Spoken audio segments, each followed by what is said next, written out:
I'm Kimberly, and I currently live with my husband, Patrick. Patrick always comes home late, which made me suspect he was having an affair. However, he insists that he isn't doing anything of the sort. I wanted to believe him, but his behavior was suspicious, which made me doubtful. It's strange that he would take his smartphone outside whenever he received a call. If he had nothing to hide, he should just talk on the phone inside the house. I thought it must be another woman. Despite this, Patrick kept insisting he wasn't cheating. But one day, I found decisive evidence. There was lipstick on Patrick's shirt. I have sensitive skin on my lips and never wear lipstick, only occasionally a tinted lip balm. So, it was odd to find bright red lipstick on it. It must have been from another woman, perhaps from doing something indecent or when she leaned on him. I was furious and confronted Patrick. Then, surprisingly, after all his denials, he easily admitted to it. Yes, that's right. I've been cheating. What? Are you being defiant now? Because I found someone better than a plain Jane like you. Guess what? The other person is your sister, Lauren. What? Really, you don't look anything like Lauren. It's disappointing. That's why it's a turn-off. Lauren is so beautiful, you know. I was more shocked that he cheated with my sister than being insulted about my looks. Why on earth my sister? Indeed, my sister is very beautiful and sophisticated. But she has the worst personality. She's always been the type to steal her friends' boyfriends and gloat about it. That's why I've always disliked her. I thought maybe Patrick was fooled by her, but they were both in the wrong. I wondered if they enjoyed mocking me. Is that so? Then let's get a divorce. That's what I want. If I can be with Lauren, I'll even pay compensation. Of course, you should pay compensation. Why are you so arrogant? Because I'm the one gracing you with my money. Patrick was arrogant and unapologetic, which made no sense since he was the one at fault. I couldn't understand why he was so haughty when he was the one who cheated. I did nothing wrong, so I shouldn't be spoken to from a place of superiority. But Patrick showed no remorse. He didn't seem guilty or apologize. I thought he should reflect a little. And so, we divorced, making Patrick my ex-husband. After the divorce, I returned to my parents' house. It was embarrassing to be back, but it wasn't my fault. My parents welcomed me without saying anything. I felt bad for relying on my kind parents, so I planned to move out eventually. But it was September, and it was hard to find a good apartment. Apartments were pretty filled up. It's probably because new employees and university students are signing leases.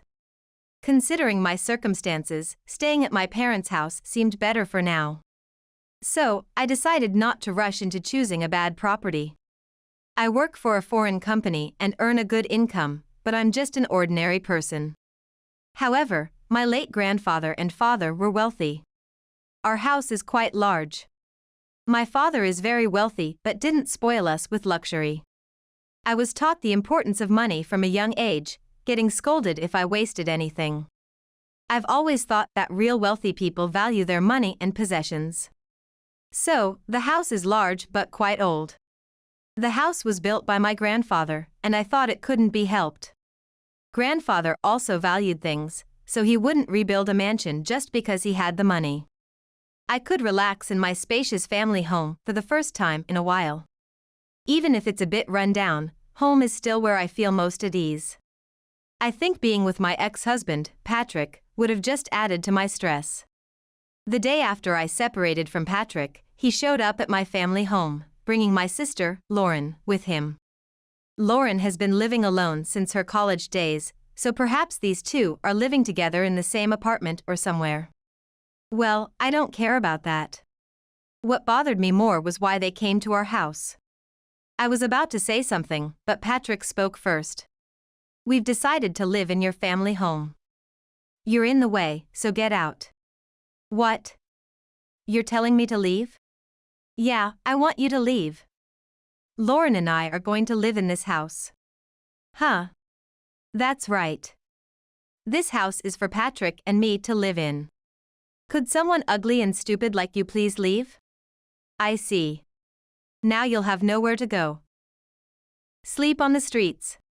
That would suit you, Kimberly. Now, get out. Right now. Didn't you hear? From my parents. What? This house is going to be demolished soon. What? What are you talking about?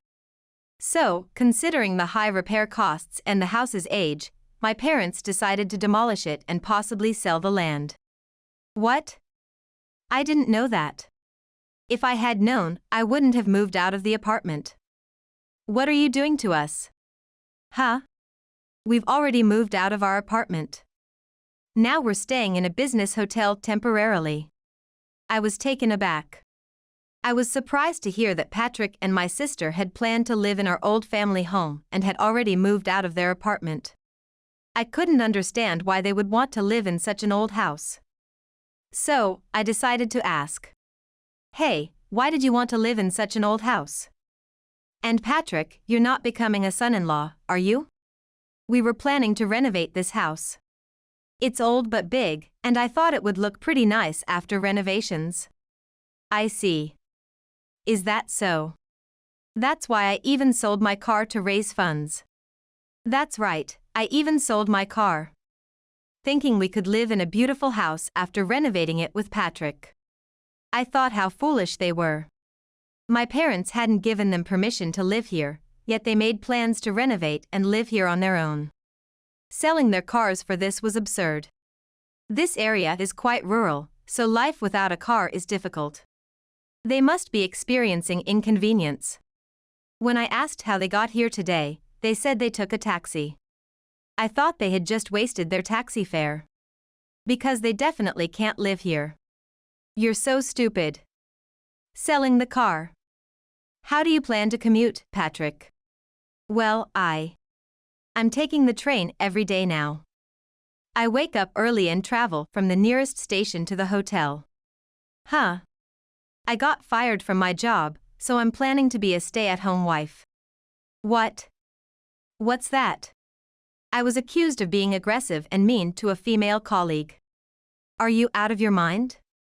That's crazy. Shut up. It's none of your business. Maybe, but you don't seem to be reflecting on it. I always thought my sister had a twisted personality, apparently jealous of younger and prettier girls.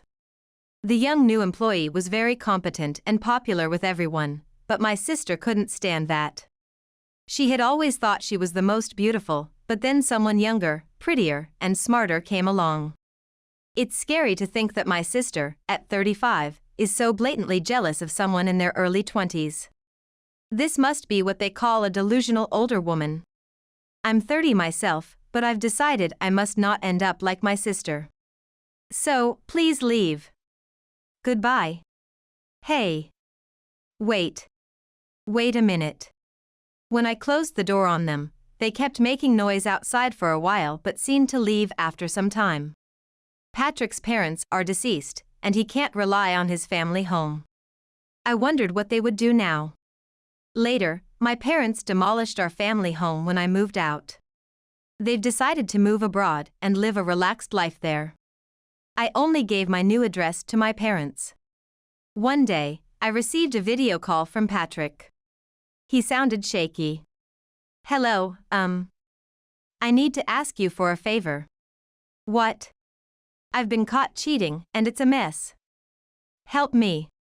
What? I don't know what Lauren will do to me. I don't want to go back to the hotel. Where's your house? Let me stay with you. I thought to myself, what is he talking about? He's too stupid to understand, and I don't even want to try.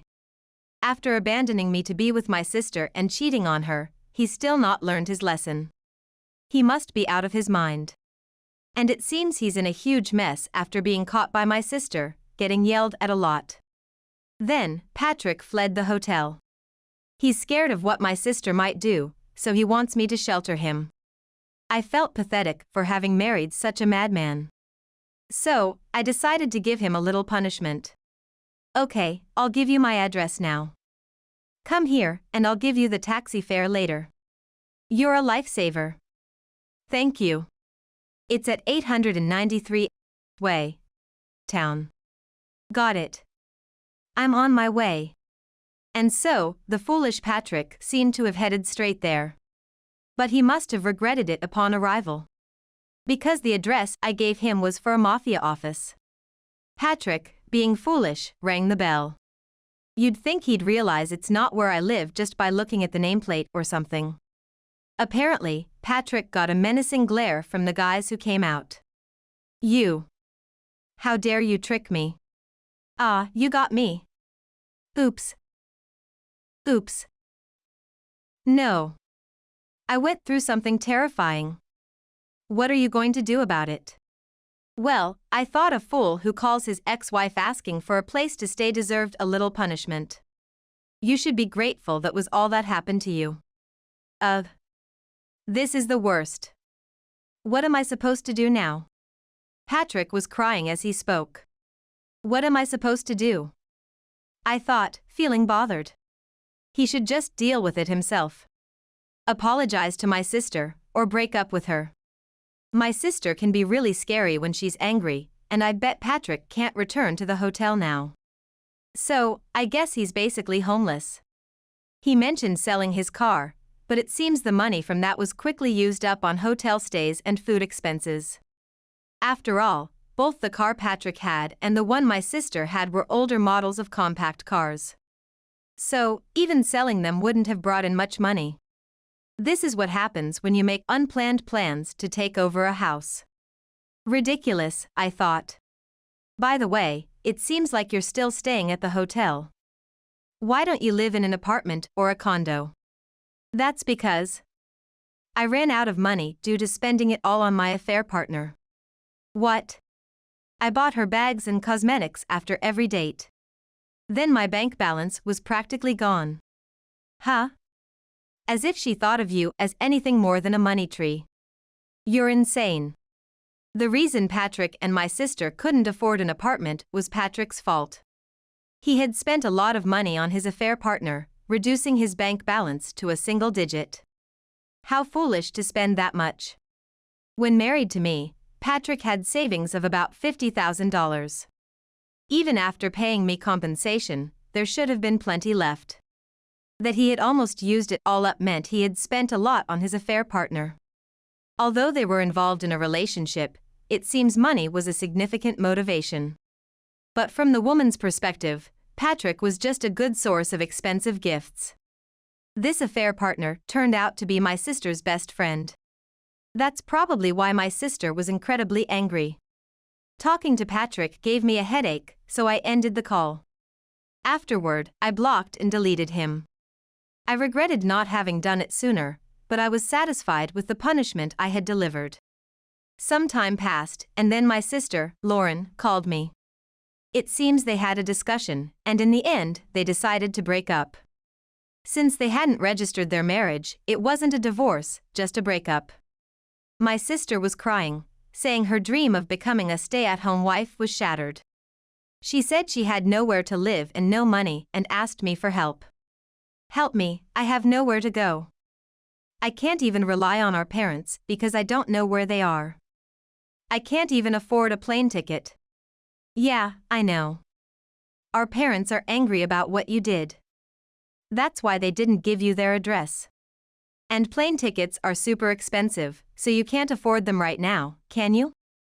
Hey, then let's live together, just the two of us sisters. That would be fine, right? Ah, sorry, but that's impossible. Why? Actually, I'm overseas right now. What? Yeah, I've become an expatriate. So, I'm living abroad now. That's ridiculous. Which country? Tell me. Even if I told you, you couldn't come because you don't have the money. What are you going to do with the information? You're going to send me the money. For the ticket and everything. What? There's no way I'm sending you money, what are you talking about? Lauren almost went crazy when she heard I had moved abroad. The truth is, my overseas assignment was decided a while ago, right after I separated from Patrick. I wasn't required to move immediately, so I stayed at my parents' home for a while and went to the office for handovers and to train the remaining juniors. After I left the US, my parents demolished our house and then moved abroad themselves. I live in a country not so different in time zone from the US, so I can make these line calls. I haven't told my sister which country I'm living in, nor where our parents are. So, we probably won't meet again. Even if I return to the US temporarily, I have no intention of telling her where I am. Our parents are dismayed by her actions, so they likely won't meet her either. It's cruel how everyone is ganging up to bully me. At this rate, I'll be homeless. I don't have any money left from selling the car, and I have to leave the hotel tomorrow. Well, if that's the case, it can't be helped. With the money you have left, why not buy a tent and sleep around somewhere? Why not try solo camping? It's trending. What? What are you saying? That's just being homeless. Are you mocking me? No, I didn't mean it like that. But what other choice do you have? Do you have somewhere else to stay? Well, Then, you should head to the home center now. Bye. After that, I blocked and deleted my sister's line. I no longer care if she truly becomes homeless. She can fend for herself and sleep wherever. I also heard about what happened to my ex-husband, Patrick. According to a mutual friend, he caused problems at work and was eventually fired. Now, with nowhere to live and no money, he's begging everyone for help. He's asking all of our friends for money indiscriminately. So, he's become disliked. What a pathetic guy. He's not suitable for marriage at all. I don't know if I'll remarry in the future. But if there is a next time, I'll definitely avoid men like him. It's crucial to be discerning in relationships. Someone might seem nice at first, but could change over time. In a way, it's been a learning experience. I plan to focus on my life and work hard overseas.